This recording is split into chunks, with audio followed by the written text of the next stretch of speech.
तो हेलो बच्चों, एक बहुत ही इम्पॉर्टेंट क्लास आपका शुरू होने वाला है। अभी क्लास नहीं कहेंगे, एक सीरीज शुरू होने वाला है जो भी मॉक टेस्ट आपको मिल रहा है क्लैट का, ठीक है। तो उसी पहला मॉक टेस्ट का सॉल्यूशन आपके सामने है, ठीक। तो सॉल्यूशन क्वेश्चन हम लोग करते हैं, टेस्ट हम लोग देते हैं, तो सॉल्यूशन हमारे लिए इम्पॉर्टेंट हो जाता है ना। तो इसीलिए हम लोग क्या करेंगे, हम लोग सॉल्यूशन की तरफ मूव ऑन करेंगे और हम लोग देखेंगे कि आप लोग जो आंसर दिए हो वो आंसर सही है कि नहीं, और अगर आप लोग जो गलत आंसर दिए हो वो गलत आंसर क्यों है और क्यों नहीं है, और हमारे सही आंसर कैसे हम लोग निकाल सकते हैं, ठीक है। सो आपका पैसेज शुरू होगा, उसके पहले मैं आपको बता दूं, ये मैं अपने क्लास के बच्चों को आपको बता चुकी हूँ, मैं आपको भी बता दूं कि हर एक पैराग्राफ का अलग अलग इमोशंस होते हैं। हर एक पैराग्राफ, पैसेज में पैराग्राफ डिवाइड होता है, तो हर एक पैराग्राफ का अलग अलग इमोशन होता है। हर एक पैराग्राफ में एक अलग सा आइडिया लाई करता है, तो वो आइडिया आप समझ लोगे ना, तो उस आइडिया को कनेक्ट करके, अगर आप पजल की तरह आइडिया को समझ लोगे, पजल को सही करके आप सेंट्रल आइडिया तक पहुंच सकते हो। और सेंट्रल आइडिया हमारे पास निकल गया, मतलब हमको पैसेज से जो चीज़ पूछा गया है वो हम इजीली बता सकते हैं, ठीक है। ज़्यादा हम लोग मूव ऑन नहीं करेंगे, हम लोग आगे बढ़ेंगे, ठीक। चलो, पैसेज है, आपको line to line, words to words पढ़ने से बेटर है कि एक पैराग्राफ जब कंप्लीट हो जाएगा, I will tell you the idea और what it is about to tell, क्या आप बताना चाहते हैं। चलो, hard cases it is said make bad law. Hard case, कठिन केस जो होता है वो लॉ को खराब बना देता है, मतलब लॉ की समझ को खराब बना देता है। The adage is widely considered true for the supreme court of the India, which held in the height of the emergency in ADM Jabalpur v. Shivkant Shukla that detainees under the Maintenance of Internal Security Act (MISA) could not approach the judiciary if their fundamental rights were violated। तो इसमें बोला गया कि ये हाल supreme court के साथ भी है।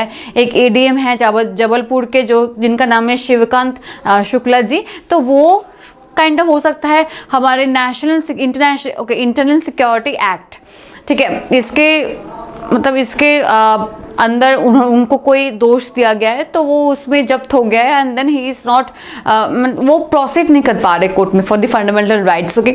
सो not only was the law laid down unconscionable, but it also smacked of a court more executive minded than the executive, okay. So court क्या है, वो एग्जीक्यूटिव माइंडेड ज़्यादा है। एग्जीक्यूटिव, ये लाइन का उत्तर क्या है, लाइन का मतलब क्या है, executive minded more than executive, मतलब जितना है एग्जीक्यूटिव, मतलब एग्जीक्यूटिव पावर जितना है उससे भी ज़्यादा दिखाने की कोशिश किया जा रहा है। मतलब अगर मैं इधर लिखा रहेगा कि टीचर माइंडेड देन दी टीचर, मतलब हम टीचर, अब जितना ज़्यादा अच्छा मेंटर हम हैं उससे भी ज़्यादा हम दिखाते हैं कि हम बहुत टीचर मेंटर माइंडेड, तो यही सब बात है, ठीक है। Complicit in its own independence being shattered by an all powerful government, okay.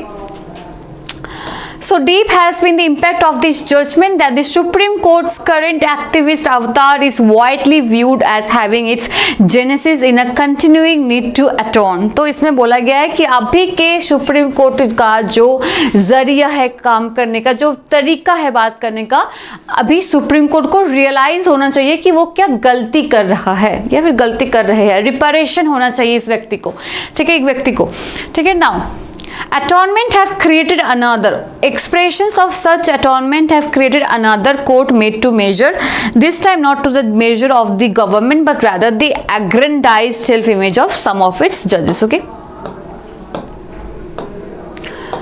Now this passage is little much lengthier, okay, so let us look back to the ADM Jabalpur case. तो आप ADM Jabalpur के case को देखो। As a court of law के हिसाब से supreme court was called upon in the case to balance the interest of public order in an emergency. Supreme court को बोला गया था कि आप इमरजेंसी ऑर्डर में, मतलब इमरजेंसी तत्काल प्रभाव में आप इस केस को हैंडल करिए, क्योंकि ये इमरजेंसी केस है and it deals with the right to life and personal liberty guaranteed to every person, ठीक है। 9 high courts called upon to perform the same function, और 9 हाई कोर्ट्स को सेम फंक्शन परफॉर्म करने के लिए बुलाया गया था, had found the nuanced answer by which they had held that the right to life cannot be absolutely subservient to public order merely because the government declares so. The legality of detention should be judicially reviewed through the intention of the government, could not be second guessed by the court. Okay, this was एक delicate balance, और ये जो balance supreme court ने बनाया है, एक fundamental rights, violation of fundamental rights, और अपने डिस्कशन, अपने व्यूज के पर्सपेक्टिव को एक डेलिकेट बैलेंस किया है इन्होंने। The supreme court however reverse this view. जो 9 कोर्ट ने 9 हाई कोर्ट ने जो जजमेंट दिया है, सुप्रीम कोर्ट ने क्या किया, supreme court however reverse this view and made the right to life and personal liberty literally a bounty of the government. और उन्होंने क्या किया कि right to life and right to liberty government के bounty के अंदर ला दिया, given that the consequences of their error were entirely to the government advantage, it was widely viewed as the death of an independent judiciary। तो इसमें क्या बोला गया, right of life and personal liberty एक गवर्नमेंट का एक bounty है, ठीक है। तो उन्होंने क्या बोला, ये होने के लिए, गवर्नमेंट के बाउंटी होने के लिए कंसिक्वेंस द एरर, ये जो गवर्नमेंट का एरर होता है, जो गवर्नमेंट कुछ भी एरर करते हैं, ये एरर अगर गवर्नमेंट कर रहे हैं और ये हमारे जुडिशियरी मतलब हमारे इंडिपेंडेंसी का हनन हो रहा है, तो ये हमारे right to life and right to liberty का भी हनन हो रहा है, ठीक है। The excessively differential almost apologetic language used by the judges confirm this impression। Okay, now today however, while public interest litigation PIL has restored the independent image of Supreme Court, तो अभी PIL ने supreme court का independent image restore किया है। How the independent, that supreme court is not linked with any high court. Supreme court के decision independent है, supreme court अपने decision independency के साथ ले सकता है without hearing any other courts, ठीक है। It is achieve this at the cost of equality, discipline and the constitutional role जजेस आर एक्सपेक्टेड टू परफॉर्म। और ये कैसे उन्होंने अचीव किया, जैसे कि क्वालिटी, डिसिप्लिन एंड कंस्टिट्यूशनल, ये जो क्वालिटी है सुप्रीम कोर्ट का, जो डिसिप्लिन है सुप्रीम कोर्ट का, जो कॉन्स्टिट्यूशन है सुप्रीम कोर्ट का, इससे उन्होंने ये हासिल किया है। Now the court monitors criminal trials, protect the environment, regulates political advertising, lays down norms for sexual harassment in the workplace, sets guidelines for adoption, supervises police reform among a range of other tasks of government। Okay, that all these tasks are crucial but unaccountable institutions such as the Supreme Court to be at a forefront of matters relating to governance is equally dangerous। ठीक है, तो उन्होंने बताया कि कैसे उन्होंने अपना खुद का लॉ एस्टैब्लिश करके, खुद का एक डिसिप्लिन एस्टैब्लिश करके बहुत सारी चीज़ों को रोका है, या फिर बहुत सारी चीज़ों के लिए उन्होंने क्या रूल्स बनाए हैं, ठीक है। Now the choice of issue is take up arbitrary. Arbitrary मतलब गलत, कुछ भी मन मतलब एक चीज़ का जब दो मीनिंग होता है, एक चीज़ का जब एक पर्टिकुलर मीनिंग नहीं होता है, एक चीज़ का जब 3-4 मीनिंग होता है, ठीक है। Now their remit is not legal, their results often counterproductive, requiring a danger degree of technical competence and institutional capacity in ensuring compliance that the court simply does not possess। Okay, this set an unhealthy precedent for other courts and tribunals in the country, particularly the latter whose chairpersons are usually retired Supreme Court judges। Okay, now to take a particular egregious example,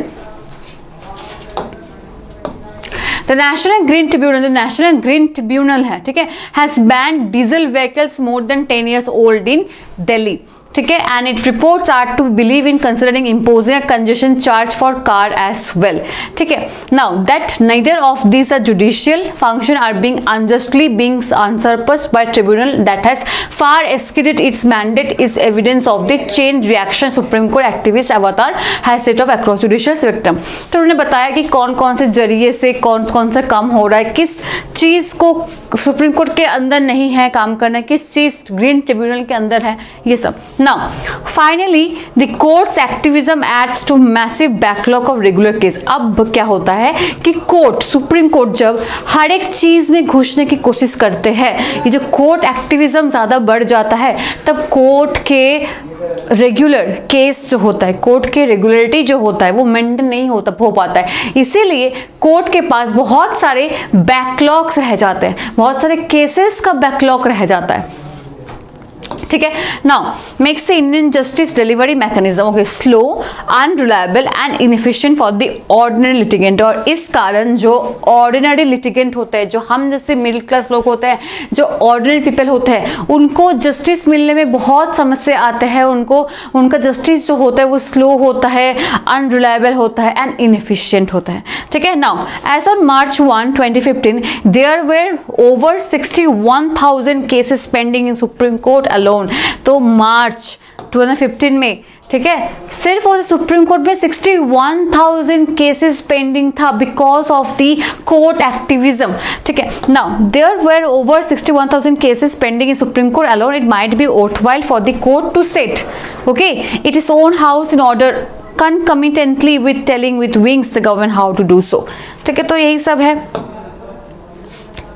As we mark 40 years of the emergency and the darkest period in Supreme Court history, it might be time to not singly-minded harp on significance of independent judiciary. Judicial independence is and must remain a cherished virtue.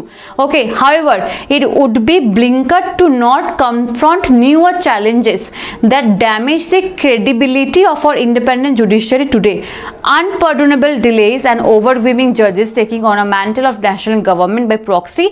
The Supreme Court 40 years is a different institution. It just be cognizant of the history, but not at the cost of being blind to its present. तो ये सब बोला गया कि 40 years हो गया है हमारे इंडिया के इमरजेंसी का 40 इयर्स हो गए, और darkest period supreme court history, और ओके डार्केस्ट पीरियड है सुप्रीम कोर्ट की हिस्ट्री के लिए। It might be time to not single mindedly half. तो सुप्रीम कोर्ट को बोला गया कि आप सिर्फ अपने ऊपर सब कुछ मत लो, जिसका जो जो है, मतलब जिसको जो जो देना है, जिसका जो जो क्राइटेरिया में आएगा आप उसको वो दीजिए।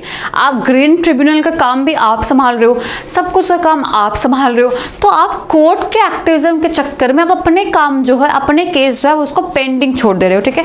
तो यही सब बताया गया है। Now we will move on to questions. Which of the following is suitable title for the passage? Suitable title passage के लिए क्या हो सकता है?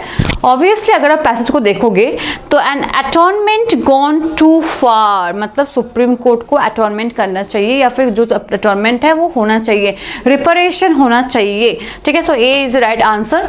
The author says the supreme court was more executive minded than the executive during the emergency, okay. Which of the following options captures the essence of what the writer mean by the phrase more executive minded than the executive? मैंने आपको बताया था, है ना, कि ऐसे questions पे ध्यान दो, क्योंकि ऐसे क्वेश्चन के आने का संभावना बहुत ज़्यादा है, ठीक है। तो supreme court abdicated its independence to an authoritarian government by embracing its perspective. The Supreme Court was more emphatic than the government about exercising executive power under the MISA.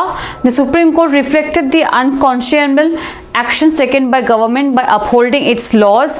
The Supreme Court wanted to curry favor with the government through its differential discussion during emergency, ठीक है, समझ में आया। So obviously the answer will be supreme court was more empathic, okay empathic, okay okay supreme most empathic with the Misha, ठीक है, समझ में आया। Now which of the following can not be reasonably inferred from the passage? कौन सा passage से आप infer नहीं कर सकते हो, कौन सा चीज, कौन सा हमारे sentence? The Supreme Court was complicit in curbing judicial independence during the emergency. Public interest litigation have post-emergency led to judiciary overreaching into the realm of legislature. The Indian judiciary ought not indulge in general supervisory jurisdiction to correct actions and policies of government. The Indian judiciary must be equipped with technical competence and institutional capacity to ensure compliance passed in relation to public interest, okay. Okay.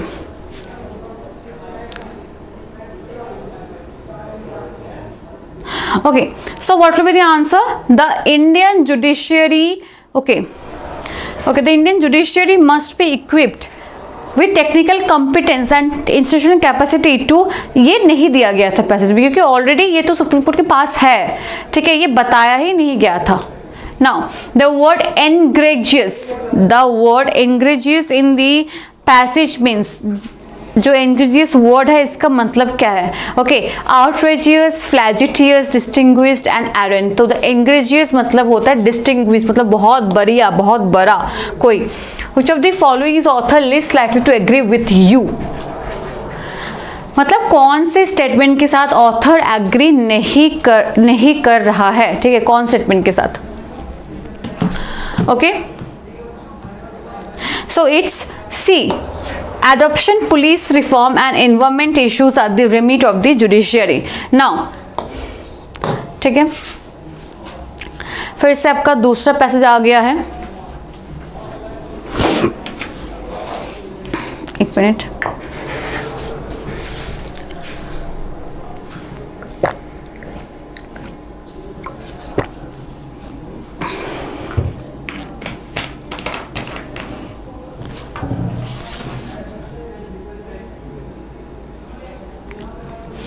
Okay. Now second passage क्या बताया है कि archaeology as a profession faces two major problem. Archaeology profession के हिसाब से दो major problem को face करता है, ठीक है। First, it is the poorest of poor सबसे पहले ये पुअरेस्ट ऑफ पुअर है। Then only paltry sums are available for excavating and even less is available for publishing the result and preserving the sites once excavated. Yet archaeologists deals with the priceless objects every day. पहले बोला गया कि पैल्ट्री चीज़ों को ये लोग देखते हैं, जो चीज़ लेस अवेलेबल होते हैं ये चीज़ों को वो लोग एक्सकवेट करते हैं। फिर वो लोग बोले हैं कि जो चीज़ वो लोग एक्सकवेट करते हैं दे आर प्राइसलेस, जितना भी करते हैं दे दोज आर प्राइसलेस, ठीक है बेटा, okay. Now, second, there is a problem of illegal excavation. Now, there is a problem of illegal excavation resulting in museum quality pieces being sold to the highest bidder. Okay. Now, I would like to make an outrageous suggestion. जो author है वो एक outrageous suggestion करना चाहते हैं that would at one stroke provide funds for archaeology and reduce the amount of illegal digging. और ये जो सजेस्ट करना चाहते हैं उससे आर्कियोलॉजी का पैसा ही बढ़ जाएगा, कॉस्ट ही बढ़ जाएगा, अच्छा खासा पैसा आएगा और इलीगल का जो एक काम है वो कम हो जाएगा। I would propose that scientific archaeological expeditions and governmental authorities, और ये चाहते हैं कि लोग जो एक्सकवेशन करते हैं और कभी ना कभी दिमाग में आते हैं कि हम इलीगल तरीके से एक्सकवेट करें, उनको ये बताया है कि आप गवर्नमेंट एक्सपेडिशन को जा सकते हैं और उसको देख सकते हैं। And authorities sell excavated artifacts on the open market. Okay, such sales would provide substantial funds for the excavations and preservation of archaeological site and the publication of result. Okay, now at the same time they would break the illegal excavations grip on the market. और एक वही time में वो लोग जो illegal excavation का जो grip होता है मार्केट के ऊपर, जी सभी लोग सोचते हैं कि हम लोग एक्सकवेशन करेंगे, इलीगल करेंगे, जो एक होल्ड पकड़ होता है वो कम कर देगा, ठीक है। Now thereby decreasing the inducement to engage in illegal activities, और ये कम करने से जो दिमाग में जो हमारा एक काम चलता है कि नहीं हम इलीगल एक्टिविटीज करेंगे वो हमारा कम हो जाएगा, ठीक है। Now, you might object that professionals excavate to acquire knowledge. Professionals excavate करते हैं knowledge gain करने के लिए, not money. मनी के लिए नहीं। Moreover, ancient artifacts are part of our global cultural heritage, ठीक है, which should be available for all to appreciate, not sold to the highest bidder. Now, I agree, sell nothing that has unique artistic merit or scientific value. हम ये agree करते हैं कि ऐसे कोई भी चीज़ को नहीं बेचना चाहिए जिसके पास यूनिक कैरेक्टरिस्टिक हो, साइंटिफिक वैल्यू हो, ठीक है। But you might reply everything that comes out of the ground has scientific value. But आप तो यही रिप्लाई करोगे कि आप मतलब दो लोगों के बीच बातचीत हो रहा है या फिर ऑथर हम लोगों को बताने की कोशिश कर रहे हैं, ठीक है, कि आप लोग तो यही कहोगे कि जो भी मिट्टी के अंदर से आता है उसी के ऊपर साइंटिफिक वैल्यू होता है। Now here we part company, और इधर ही हम दोनों का रास्ता अलग है, मतलब आप अलग सोच रहे हो, हम अलग सोच रहे हैं। Now theoretically you may be correct in claiming that every artifact has potential scientific value. Practically you are wrong. तो थ्योरी के हिसाब से आप ये कह सकते हो कि हाँ सारी चीज़ों के अंदर साइंटिफिक वैल्यू है, पर प्रैक्टिकली यू आर रॉन्ग। पर प्रैक्टिकली ऐसा नहीं होता है. I refer to the thousand of pottery vessels and ancient lamps that are essential duplicates of one another. हम ऐसे बहुत सारे पॉटरी, बहुत सारे लैम्प्स को बता सकते हैं, ऐसे बहुत सारे लैम्प्स को दिखा सकता है जो कि डुप्लीकेट वर्जन है, जो कि रियल नहीं है. ठीक है. In one small excavation in Cyprus, archaeologist certainly uncovered 2000 virtually indistinguishable small jugs in a small courtyard, even precious royal seal impression known as Melek. तो handles have been found in abundance more than 4000 examples so far. तो Melek handles इन लोगों को मिला है. कहाँ पे मिला है? सिप्रस में जब इन लोग एक्सकवेशंस कर रहे थे तब इनको मिला है. Now, the basement of museum is simply not large enough to store the articles that are likely to be discovered in the future. तो जो म्यूजियम का जो बेसमेंट होता है वो इतना बड़ा नहीं होता है कि अगले आने वाले 100 सालों में जितने भी चीज़ों को हम खोद के निकाले वो अपने म्यूजियम में रख सके. ठीक है. Now there is not enough money even to catalogue the finds. As a result they can not be found again and become as inaccessible as if they had never been discovered. और इनको जब आप खुद से पहले इनको आप जब डिस्कवर करते हो कि ऐसा ऐसा हमको इस जगह पे मिला है, मिलने के बाद उसको बनाने के लिए पैसा नहीं होता है, उसका कैटलॉग बनाने के लिए पैसा लोगों के पास नहीं होता, इसलिए वो फिर से गायब हो जाता है लोगों के नज़र से और फिर से वो कोई और लोग डिस्कवर भी कर लेता है. ठीक है. Indeed, with the help of a computer, sold artifacts could be more accessible than are the pieces stored in the bulgy museum basement. Prior to sell के पहले, बेचने से पहले, each could be photographed and the list of the purchase should be maintained. Sale करने से पहले ये जो आर्टिक्राफ्ट्स आप सेल कर रहे हो इसके पहले आप हर एक आर्टिक्राफ्ट्स के फोटोग्राफ लो और कौन व्यक्ति इस चीज़ को खरीद रहे उनका नाम ले लो, उसका नाम लेके रखो. Okay. Now, a purchaser could even be required to agree to return to pieces if it should become needed for scientific purpose. और जो खरीदा है उनको भी ये चीज़ में एग्रीमेंट होना चाहिए, एग्री होना चाहिए कि हाँ हम जो चीज़ को खरीद रहे हैं वो हम क्या कर दे, वो हम अगर साइंटिफिक वैल्यू के लिए किसी को चाहिए तो मैं उस चीज़ को उनको दे दूँ रिसर्च के लिए. ठीक है. Now, but the demand for the clandestine product could be substantially reduced. Who would want an unmarked pot when another was available whose provenance was known and that was dated stratigraphically by the professionals archaeologists who excavated it. Okay, so these are the things you have to know कि if you are an archaeologist, okay, तो आप illegal काम मत करो, ये ना करो. कोई कुछ चीज़ें होता है जो डिस्कवर हो जाता है फिर से लोगों के पास वो आ नहीं पाता है, वो फिर से अनडिस्कवर रह जाता है, फिर से कोई दूसरा लोग उसको डिस्कवर करता है. बहुत सारे आर्टिफैक्ट हमारे क्या होता है सही भी नहीं होता है, मतलब वो डुप्लीकेट होता है. ठीक है. Now, the primary purpose of the passage is to propose. Primary purpose क्या है पैसेज का? जल्दी. Okay. Primary purpose क्या होता है? A way to curb illegal digging while benefiting the archaeological profession. Illegal digging को आप कम कर दो. ठीक है. Now, next. The author implies that all of the following statement about duplicate artifact are true except. तो ऑथर ने ये imply किया है कि सारे मतलब जो भी आर्टिफैक्ट डुप्लीकेट आर्टिफैक्ट के बारे में बताया गया है सब सही है सिवाय एक के. सिवाय एक क्या हो जाएगा? Market for such artefacts already exist. Such artefacts seldom have scientific value. Museums are well supplied with examples such artifacts and such artifacts frequently excel in quality in comparison to those already catalogued in the museum collection. It's very easy. Now, which of the following is mentioned in the passage as a disadvantage of storing artifact in museum basement? Museum basement में artifact को store करने के लिए क्या disadvantage है? Museum officials rarely allow scholars access to such artifacts. Museum के officials scholar को नहीं जाने देते हैं. ठीक है. Space that could be better used for displays taken up for storage. Such artifacts often remain uncatalogued and thus cannot be located as once they are put in the storage. ठीक है. This one you can get it in second paragraph. Now, the author's argument concerning the effect of the official sale of the duplicate artifact on illegal excavation is based on which of the following assumption? ठीक है, which of the following assumption, तो ये हमारे एक तो है prospective purchaser would prefer to buy authenticated articles, फिर है the price of illegally excavated articles would rise हो जाता है प्राइस ऑफ इलीगली एक्सकेवेटेड का, फिर computer could be use to trace sold article, computer को यूज किया जाएगा to trace sold artifact, then illegal excavators could be forced to sell only duplicate artifact, ठीक है, तो इलीगल जो एक्सकवेट करते हैं इलीगली उनको ये फोर्स किया जाएगा कि आप सिर्फ डुप्लीकेट को बेच सकते हो, आप सही असलियत नहीं बेच सकते हो। सो ये वाला हमारे सही उत्तर है। Now the author anticipates which of the following initial objection to his adoption of the proposal, तो ऑथर कौन सी चीज पे, ठीक है, ऑथर कौन सी इस पे ऑब्जेक्ट करते हैं, what is the initial objection, okay.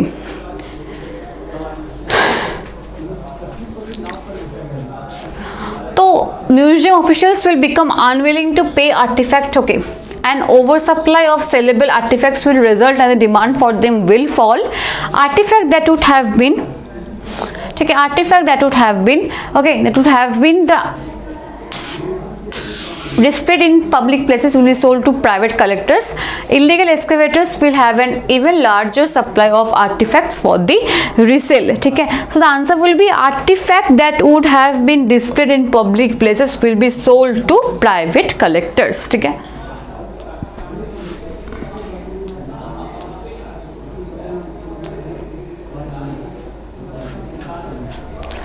Okay,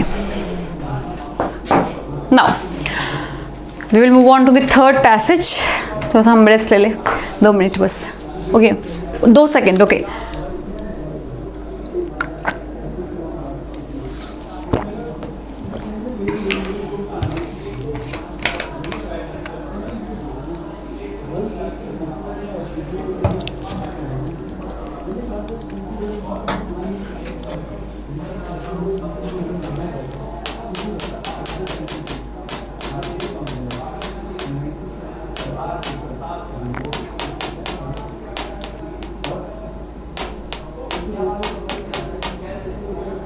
Now, federal efforts to aid minority business began in the 1960।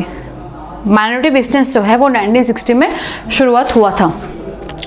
When the Small Business Administration began making federally guaranteed answer and government sponsored management and technical assistance available to minority business enterprise, okay, while the program enabled many minority entrepreneurs to form new business, तो ये जो programme था ये बहुत सारे minority entrepreneurs को अपने business खोलने में मदद किया है।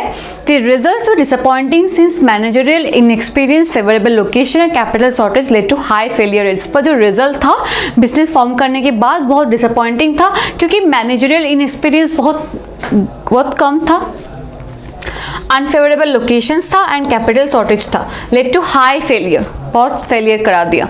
Even 15 years after the programme was implemented, minority business receipts were not quite 2% of the national economic's total receipt, okay। Now recently federal policy makers, अभी federal policy makers जो है have adopted an approach intended to accelerate development of the minority business sector by moving away from directly aiding small minority enterprises and towards supporting larger growth oriented minority firms। जो larger growth oriented है वो उस minority firms को support कर रहे हैं, okay, through intermediary companies, किसी और कंपनीज के थ्रू मदद से। Now in this approach large corporations participate in the development of successful and stable minority business by making use of government sponsored venture capital. और बहुत सारे बिजनेसमैन ऐसा है जो माइनॉरिटी बिजनेस को और भी आगे ले गया है with the help of the government sponsored venture, okay, capital. Now is used by participating company to establish a minority enterprise small business investment company or MESBIC. The MESBIC then provides capital and guidance to minority business that have potential to become future suppliers or customers of the sponsoring company, okay। MESBICs क्या है, are the result of the belief that providing established firms with easier access, established firm को अगर easier access के साथ आप दोगे तो relevant management, अच्छे मैनेजमेंट टेक्निक्स के साथ and more job specific experience as well as substantial amounts of capital gives those firms a greater opportunity to develop sound business foundation that does simply making general management. Okay, experience and small amounts of capital available. Experience और small amount of capital जो है वो available होता है. Further, since potential markets for the minority business already exist through the sponsoring companies, the minority business face considerably less risk in terms of location and market fluctuation. That means कि minority business जो है वो उनको कम loss देखने को मिलता है. ठीक है. Following early financial operation problem, sponsoring corporation began to capitalize Maespix for above the legal minimum of $550,000 in order to generate sufficient income and to sustain the quality of management needed. Maespix are now emerging as increasingly important financing the source of minority. Okay, तो मेस्पिक जो है वो important financial source of minority के हिसाब से उनको देखा गया है. ठीक है, उनको देखा जाता है. ठीक, तो सबसे पहले इसका क्वेश्चंस क्या है, which of the following best states the central idea. मैंने आपको कहा था कि central idea is a very important thing of in a passage. ठीक, okay, so what will be the central idea of the passage. Okay,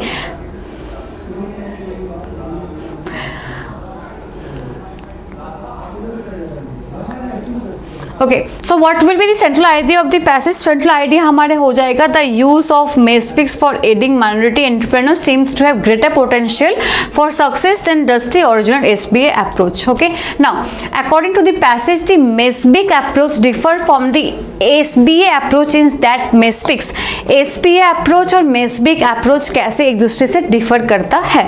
seek federal contracts to provide markets for minority business, encourage minority business to provide markets for other minority business, attempt to maintain a specified rate of growth in the minority business sector, rely on the participation of large corporation finance minority business. तो ये तो एकदम आपके सामने ही रखा था. Okay, so the answer will be rely मतलब भरोसा करना, on the participation of large corporations. ठीक है, चलो. Which of the following does the author cite to support the conclusion that the results of a SBA program. तो ये बहुत easy है. तो किस कंक्लूजन पे ऑथर एकदम खरा उतर था. ओके, तो क्या हो जाएगा इसका आंसर बेटा. इसका आंसर हो जाएगा हमारा एकदम easy C. Which of the following statements about the SBA program can be inferred from the passage? ये भी तो easy है. The anticipated failure rate for recipient business was significantly lower than the rate that actually resulted. Okay, now the author's primary objective. Authors का primary objective क्या है हमारे इस passage में, कि author बताना क्या चाहता है एक passage के through. What is the thoughts of the author? Disapprove the view that federal effort to aid minority business have been ineffective. Explain how federal efforts to aid minority business have changed since the 1960s.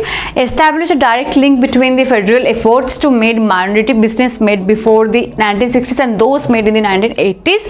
Analyze the basis for belief that job specific experience is more useful to minority business than is general management experience. तो job का experience ज़्यादा important है as prefer to general management experience. Okay, so the answer will be D.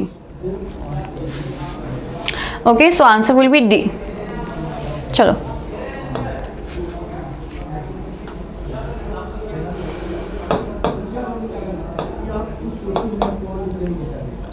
Okay, चलो. In the 2 decades. अच्छा, आप लोग इधर से पढ़ो, मैं इधर से आपको समझा दूंगी. ठीक है, ताकि आपको देखने को मिले पूरा passage. In the 2 decades between 1910 and 1930, 1910 और 1930 के जो 2 डिकेड्स है, जो 2 डिकेड्स है, डिकेड्स है 10 ईयर इक्वल टू 1 डिकेड्स. तो over 10% of the black population, 10% से ज़्यादा ब्लैक पॉपुलेशन जो हमारे यूनाइटेड स्टेट्स में है, लेफ्ट द साउथ को ऑलरेडी लेफ्ट कर दिए है. where the preponderance of the black population have been located. South Africa की बात हो रही है, ठीक है, and migrated to the northern states, और नॉर्थन स्टेट्स पे माइग्रेट कर चुके हैं वो लोग. With the largest number moving, it is claim between 1960 and 1918, it has been frequently assumed but not proved that the majority of the migrant in what has come to be called the Great Migration came from rural areas and were motivated by two concurrent factors. तो ये जो great migration है ये ज़्यादातर rural area से आता है, और इसका दो फैक्टर है माइग्रेशन का. क्या क्या फैक्टर है बेटा? The collapse of the cotton industry following the boll weevil infestation which began in 1898, ये एक कारण है. और एक कारण क्या है? An increase demand in the north for labour following the cessation of European migration caused by the outbreak of the first world war. First world war के कारण भी बहुत लोग माइग्रेट किए थे साउथ से नॉर्थ की तरफ. The assumption has led to the conclusion that the migrant subsequent lack of economic mobility in the north is tied to rural background. तो ये जो migrant का जो कनेक्शन है ये रूरल बैकग्राउंड के साथ कनेक्टेड है. A background that implies unfamiliarity with urban living and a lack of industrial skills. और उस बैकग्राउंड में क्या है? फैमिलियरिटी नहीं है और स्किल्स लैक कर रहा है, ठीक है. Now, but the question of who actually left the south has never been rigorously investigated, although numerous. Okay, तो क्वेश्चन ये है कि कौन सा वो लोग हैं जो साउथ को लेफ्ट कर चुके हैं, and rigorously investigation document on exodus from rural southern areas to southern cities prior to the great migration. No one has considered whether the south migrants then move, whether same migrants then move to the northern cities. किसी ने ये consider नहीं किया कि वही same migrant north पे migrate किया है. हो सकता है सभी का अलग अलग चिंता है. इन 1910 over 6 lakh black workers or 10% of the black workforce reported themselves to be engaged in manufacturing and mechanical pursuits. Okay, the federal census category roughly encompassing the entire industrial sector. तो ये सेंसस जो create किया गया था, ये जो पूरा black people है ये पूरा इंडस्ट्रियल सेक्टर को कवर करते हैं.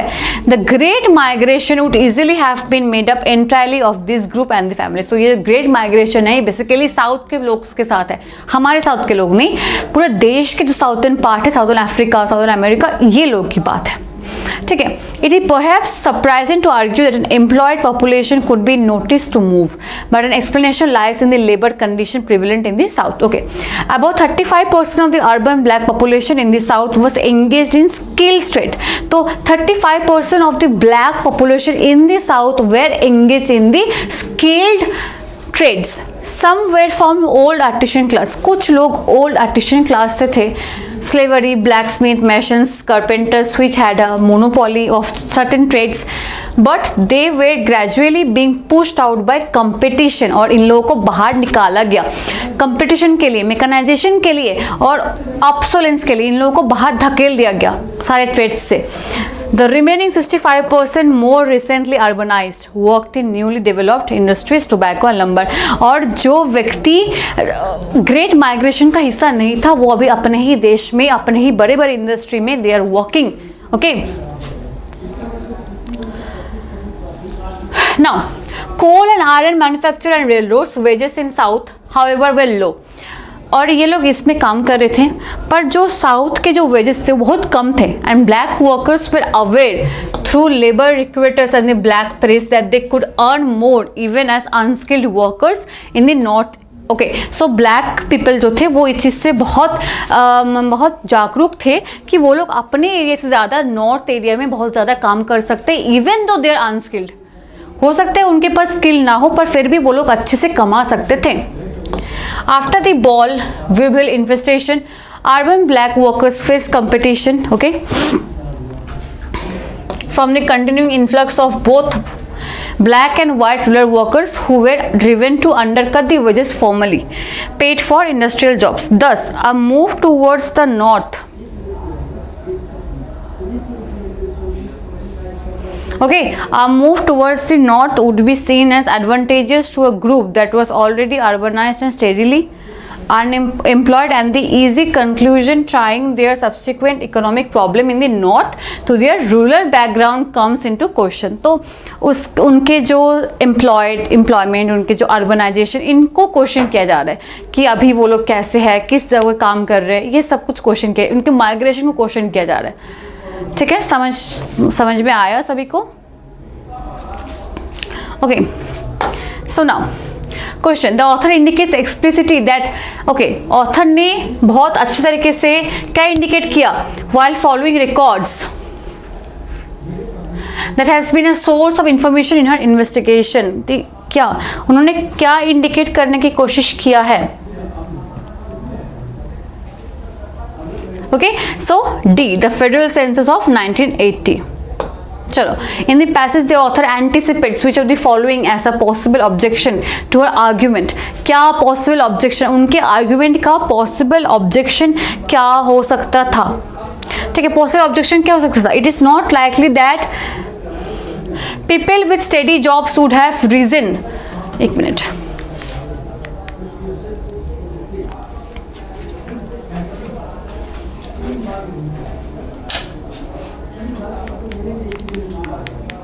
okay, so it is not likely that people with steady jobs would have reason to move to another area of the country. ठीक है, चलो, अकॉर्डिंग टू द पैसेज के हिसाब से विच of the following is true, कौन सा true है about the wages in southern cities in 1910. Wages के अनुसार कैसा वेजेस दिया जाता था सदर्न सिटीज में 1910 में, कौन सा लाइन सही है? ठीक है, कौन सा लाइन हमारे पास सही है? Okay, so they were being pushed lower as a result of increased competition. They had begun to rise so that southern industry could attract rural workers. They had increased for skilled workers but decreased for unskilled workers. They had increased in large southern cities but decreased in small. नहीं, वो लोगों को lower में push किया गया है, increased competition के लिए उनको नीचे धकेल दिया गया है. Now, the author cites each of the following as possible influence in the black workers' decision to migrate north in the Great Migration. Author ने साइट्स, ओके, सिटीज ने वो साइट्स बोलता है. ऑथर ये बोला है कि ब्लैक वर्कर ने ये डिसीजन क्यों लिया माइग्रेशन में, मतलब ओके, 3 में से कोई एक रीजन ब्लैक वर्कर के डिसीजन नहीं था to migrate in the great migration. Decision नहीं था. Wage levels in northern cities, labor recruiters, competition from rural workers, voting rights in northern states. Okay, voting rights not, तो voting right obviously voting right कहीं पे mention नहीं है passage में. चलो, the primary purpose of the passage is support an alternative to an accepted methodology, present evidence that resolves our contradictions, introduce a recently discovered source of information, challenge a widely accepted explanation. Obviously, जो explanation सभी लोगों ने accept किया है वो author ने challenge किया कि नहीं, आप लोग जो सोच रहे हो वो कहीं ना कहीं गलत है, इसमें और ज़्यादा आपको फोकस करना चाहिए, व्यक्ति को काम करना चाहिए. नाउ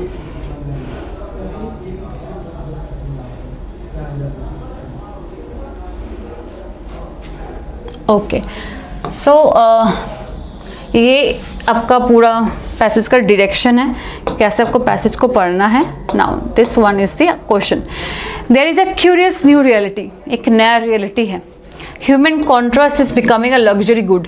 ह्यूमन कॉन्ट्रास्ट मतलब ह्यूमन कैसे रहेगा, इंसान कैसे रहेगा, क्या क्या चीज़ें नया पहन सकता है, एक लग्जरी गुड के हिसाब से देखा गया है. As more screens appear in the lives of the poor, screens are disappearing from the lives of the rich. ठीक है, the richer you are the more you spend to be off screen.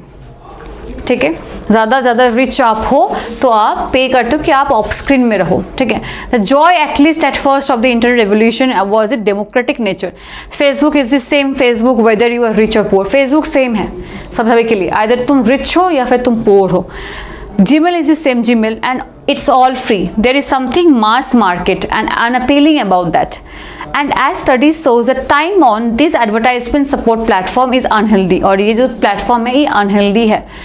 It all starts to seem ridiculous, like drinking soda or smoking cigarette, which wealthy people do less than poor people. और ये अभी ऐसा trend दिखा रहा है जैसे कि जैसे कि होता है ना कि जब हम लोग वो करते, क्या बोलते हैं, गरीब लोग ज़्यादा हमारे वो खाते पीते हैं, क्या बोलते हैं, सोडा, सिगरेट, स्मोकिंग, कम पैसे की दारू, ये सब गरीब लोग ज़्यादा खाते पीते हैं, अमीर लोग ज़्यादा नहीं खाते पीते ये सब, ठीक है, समझ में आया? Okay, then poor people, the wealthy can afford to opt out having their data and their attention sold as a product. Okay, the poor and middle class don't have the same kind of resource to make that happen. Now screen exposure starts young. Screen exposure, screen के सामने देखना, TV देखना, mobile देखना, ये छोटे उम्र से शुरू हो जाता है. And children who spend more than 2 hours a day looking at the screen got lower scores on thinking and language test. और जो बच्चे ज़्यादा टाइम अपने स्क्रीन पे देखते हैं, स्क्रीन पे गुजारते हैं, वो लोग लोअर स्कोर अटेंड करते हैं. According to early results of landmark study on brain development of more than 11,000 children at the National Institute of Health is supporting. Most disturbingly, the study is finding that the brains of children who spend a lot of time on screens are different. दोनों का, जो लोग ज़्यादा time अपने screen के सामने बिताए हैं, जो लोग नहीं बिताए हैं, दोनों का ब्रेन डिफरेंट है. For some kids there is premature thinning of the cerebral cortex. In adults one study found an association between screen time and depression.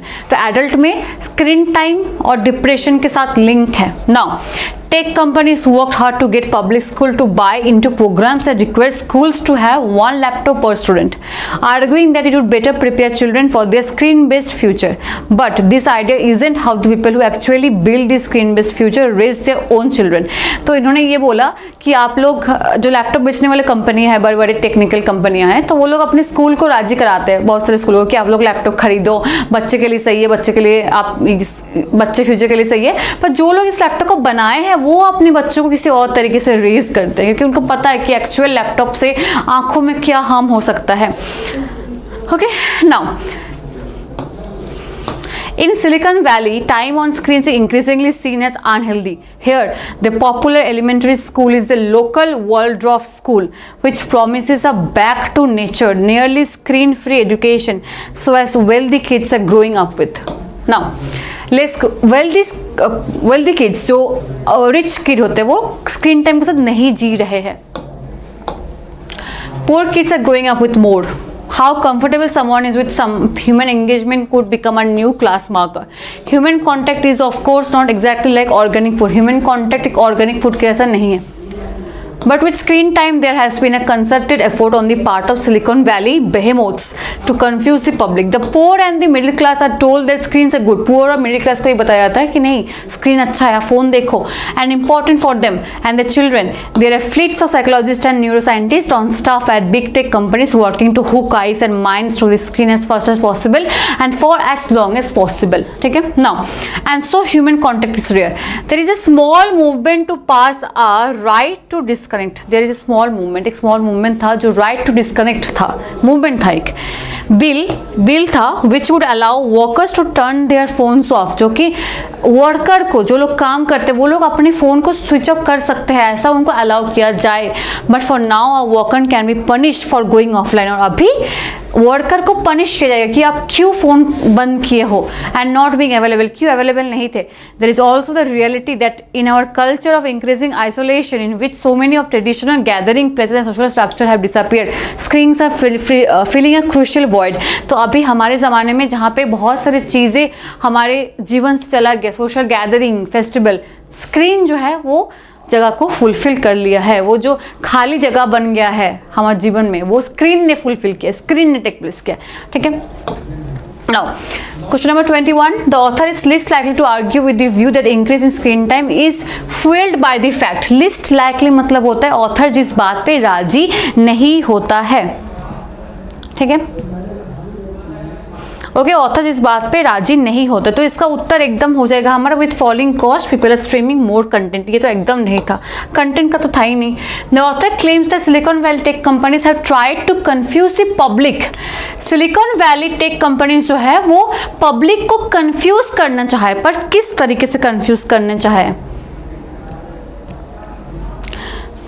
किस तरीके से, कैसे? Promoting a screen time in public school by opting for screen free education for their own children. अपने बच्चे के लिए screen free education, दूसरे के बच्चे के लिए स्क्रीन दे दो एजुकेशन के लिए. ठीक है. चलो, the statement the richer you are the more you spend to be off screen, इसका मतलब क्या है, कौन सी मतलब है? और यही लाइन और एक लाइन को सपोर्ट करता है, कौन सा line? How comfortable someone is with human engagement could become a new class maker, ठीक है।